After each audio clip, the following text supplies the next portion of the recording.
প্রথমেই বলি যে উনি বা ওনারা, আমি অপরাধীদের দল বলি, ভয় পেয়েছেন। আসলে বামপন্থী আইনজীবীরা, এসব কথা আমরা কখনো বলি না এরকমভাবে।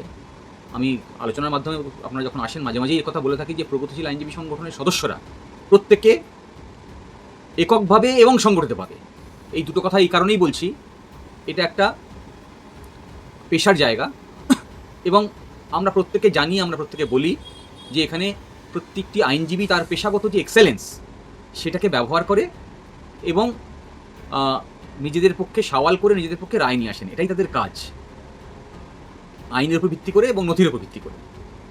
এই কাজে যেমন সব্যসাচী, সায়ন, আমি, সিদ্ধার্থ, নাসিম, যেমন সুদীপ্ত, বিক্রম, ফিরদৌস, এরা সবাই আছে। তেমন অনেকের নাম আমি বললাম না, অনেকের নাম বলা সম্ভব না, এরকম হাজার হাজার সদস্য আমার আছে এবং তাদের মধ্যে কয়েকজন গুরুত্বপূর্ণ সদস্য আছেন যারা প্রতিদিন একটু বাড়তি দায়িত্ব নেন।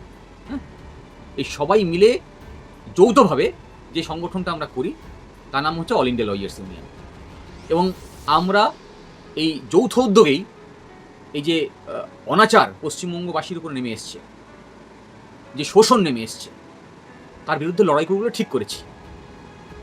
আর সেই জন্যেই যাদের গাত্রদাহ হচ্ছে তারা ভাগ করার চেষ্টা করছেন। আমি এর আগেও বলেছি, দেখুন যে আরএসএস এর দুটো সংগঠন বলেছি, একটা বিজেপি এবং একটা তৃণমূল।